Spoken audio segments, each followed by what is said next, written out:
আসসালামু আলাইকুম সবাইকে ঈদ মোবারক। সবাই কেমন আছেন? আলহামদুলিল্লাহ আপনাদের বোন ভালো আছে। সারাত ঘুম হয় না, কেমন তো লাগতে আছে। এখন ভাবছিলাম ঘুমামু, আমার সোনাই ডাকতে আছে, বারবার ফোন দিতে আছে। এখন নাস্তা খাইতে আসি, এখন বাজে কিন্তু একটা। আর এখন সকালে নাস্তা খাইতে আসি। এখানে টক দই নিছি, রুটি নিছি, আর এই যে পায়ের নিহারি।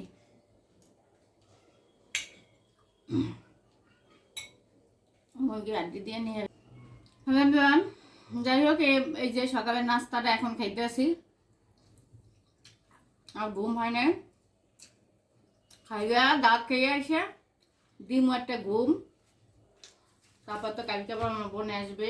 আর সবচেয়ে হয়েছে, আজকে আমার মামের সাথে কথা বলছি। আমার যে মেয়েটার সাথে আমি অনেক দিনই নেই, আমার মেয়েটা এখন বড় হয়ে গেছে। আজকে অনেক বছর, 2 বছর পরে দেখছি। আমি অনেক কান্না করছি আমার মেয়েটার জন্য। মেয়েটারে যে কি পরিমাণ, দুইটা মেয়েকে আমি যে ভালোবাসি একমাত্র সৃষ্টিকর্তাই জানে। আমার মেয়েটা এখন বলে, মাম্মাম তুমি আইসা পড়ো না, তুমি আমার জন্য জামা কিনছো, আর নিয়ে আইসা পড়ো। আমার যে কি ভালো লাগছে। আর জামাটা আমি আজকে পাঠাই দেব, সাথে ওদের 2 বোনের জন্য ঈদের সালামিও পাঠাই দেব। আমি অনেক ভালোবাসি আমার মেয়েটাকে। তারপর তো টুনু আছেই, ও আমাকে মাম্মাম, ওকে আমি ভালোবাসি। কালকে ওকে কিন্তু আমি জামা কিনে দিয়ে এসছি, কিন্তু ওইটা ভিডিও বানাই নেই।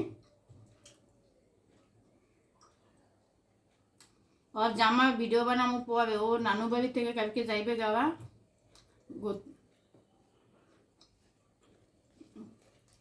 তারপর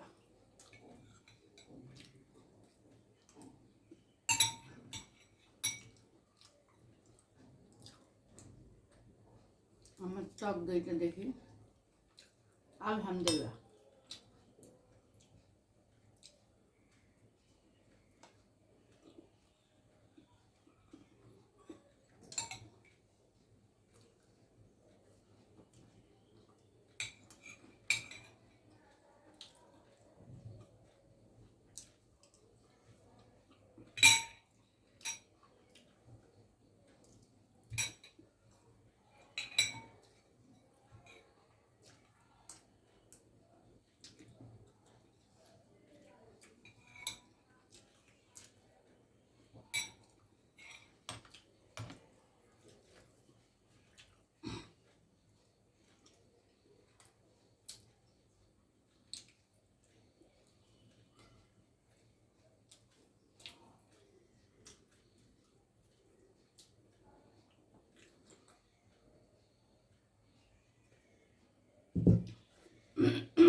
আজকে দেরি হয়েছে। আর যে কয়দিন থাকি, আজকে তো 2 দিন হয়ে গেল ছুটি শেষ। আর 3 দিন, 3 দিন সকালে ঠিক মতো নাস্তা খাবো, রান্না করবো। আর সবাই আমার জন্য কিন্তু দোয়া করবেন। আর কোরবানি ঈদে বাড়িতে যাই না, রোজার ঈদে যাই না, কিন্তু আমার মনটা খারাপ থাকে। আমার বোন দিতে আছে উত্তরা কোরবানি, আমার ভাই দিতে আছে দেশে, আর আমি তো ফাঁকাই, আমার সেই সামর্থ্য এখন নাই। যখন ছিল তখন দিছি, তো মনটা খারাপ লাগে। আবার সৃষ্টিকর্তা কবে আমাকে সামর্থ্য দেয়।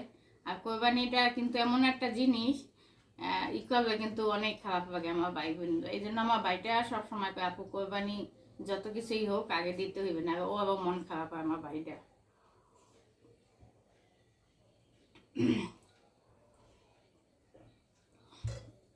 একটাই খাইছে, আর খাবো না, ভাত দাওয়াত আছে, বেশি খাইবে, দুপুর মানুষের বাসায় যাই একটু খাইতে পারবো বলেন।